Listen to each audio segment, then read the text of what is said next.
नमस्कार, मी हर्षाली लोकमत सखीमध्ये आपल्या सगळ्यांचं स्वागत करते. मंडळी, आपण रोज चहा घेतो, बनवतो, पण चहा बनवण्याच्या काही खास ट्रिक्स आहेत, काही वेगळ्या पद्धती आहेत, त्या तुम्हाला माहिती आहेत का? चहा आपल्यासाठी चांगला आहे किंवा नाही हा पूर्णपणे वेगळा प्रश्न आहे. I am also tea lover, so मला चहा लागतोच. सो चहा बनवताना आपण नेमक्या काय चुका करतो? तर सगळ्यात आधी चहा बनवण्याची एक फिक्स मेथड आहे जे सगळे फॉलो करतात. पाणी बॉईल करा, त्यानंतर चहा पावडर, मग ते उकळा, मग दूध आणि पूर्ण झाल्यानंतर पुन्हा आपण ते उकळवतो. पण ही पद्धत सायंटिफिकली चुकीची आहे. सगळ्यात मोठी तर ही चूक आहे की चहा जास्त उकळतो आपण.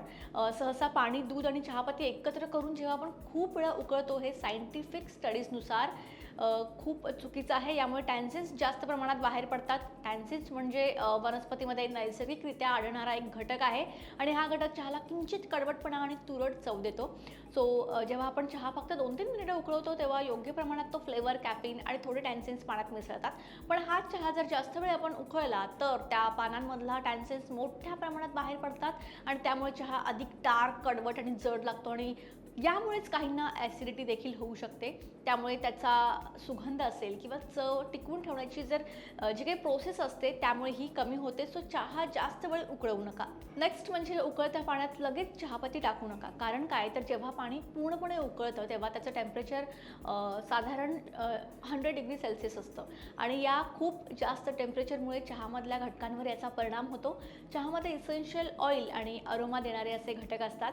जर आपण उकळत्या पाण्यात लगेच चहा पावडर टाकली तर हे इसेन्शियल ऑइल पटकन संपून जातात आणि चहाचा फ्लेवर कमी होतो आणि जास्त हीट दिल्यामुळे तो कडू लागतो आणि त्याचा बॅलन्स पूर्णपणे बिघडतो. म्हणून काय करायचं, पाणी पूर्ण उकळल्यावर साधारण 30 सेकंड तुम्हाला थांबायचं आहे. यावेळी टेम्परेचर थोडं कमी होतं, साधारण 90 ते 95 डिग्रीपर्यंत. आता चहापत्ती म्हणजे चहा पावडर तुम्हाला टाकायची आहे. या थोड्या कमी टेम्परेचरवर काय होतं की फ्लेवर आणि अरोमा, कलर या तिन्ही गोष्टी ना प्रमाणामध्ये येतात आणि चहा जास्त कडू नाही लागत किंवा फिका नसतो. एक बॅलन्स चहा होतो तो.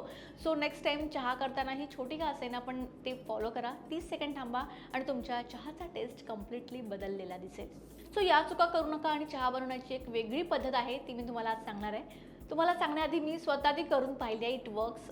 सो करायचं काय आहे, पॅन घ्यायचं आहे, त्यामध्ये चहा करायचं नाही आहे, त्यामध्ये ती चहा पावडर थोडी रोस्ट करायची आहे. अगदी 5-6 सेकंड तुम्हाला ती भाजायची आहे. हीटमुळे चहामधलं नॅचरल ऑइल ॲक्टिवेट होतात आणि चहाचा अरोमा खूप इम्प्रूव्ह होतो. चहा जास्त रिच आणि फ्लेवर लागतो. सो नेक्स्ट, चहा बनवल्यानंतर तो एकदा वरून खाली ओतायचा आहे या टेक्निकमध्ये. सो चहा एका कपातून दुसऱ्या कपात जर तुम्ही वरून खाली ओतला तर यामुळे चहामध्ये ऑक्सिजन मिक्स होतं आणि टेस्ट अधिक स्मूथ होते. प्रोफेशनल टी टेस्टर ही टेक्निक वापरतात, जसं की मी. नेक्स्ट एक, चहा बनवल्यानंतर लगेच तुम्हाला तो असं झाकून ठेवायचा आहे 30 सेकंड. ही टेक्निक खूप कमी लोक वापरतात. झाकून ठेवल्यामुळे चहाचा अरोमा आणि फ्लेवर जो आहे तो लॉक होतो आणि चहा जास्त रिच लागतो. सो चहा बनवल्या लगेच कपात ओतू नका. 30 सेकंड तरी तो झाकून ठेवा.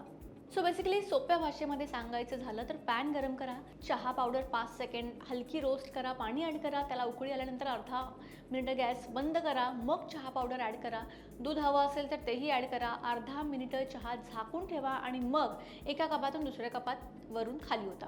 तुम्हाला चहाच्या फर्स्ट गोटमध्येच हा फरक जाणवेल किंवा तुम्ही जसं आपण नेहमी बनवतो त्या टाईपमध्ये सुद्धा पाणी उकळल्यानंतर अर्धा मिनिटं गॅस बंद करा, मग त्यामध्ये पावडर ॲड करू शकता आणि नंतर वाटल्यास तुम्ही त्यामध्ये एखादी त्याला उकळी देऊ शकता आणि चहा झाल्यावर अर्धा मिनिटं तुम्हाला ते झाकून ठेवायचं आहे. चुकीच्या पद्धतीने चहाची रिअल टेस्ट आणि त्याचे बेनिफिट्स दोन्ही कमी होतात. चहा बाबतीतला अजून एक हॅक म्हणजे त्यामध्ये लिंबू पिळणं. सायंटिफिक रिसर्चनुसार चहामध्ये लिंबू पिळल्यामुळे अँटीऑक्सिडंट्सचं शोषण वाढू शकतं. व्हिटॅमिन सीमुळे चहाचे फायदे बॉडीला जास्त प्रमाणात मिळतात. सो चहा फक्त उकळून बनवायचा नसतो, तर योग्य पद्धतीने बनवला तर तो आपल्या शरीरासाठी बेनिफिशियल ठरू शकतो. त्यामुळे चहा जास्त उकळू नका. व्हिडिओ आवडला असेल तर लाईक करा, शेअर करा आणि चॅनलला सबस्क्राईब करायला विसरू नका.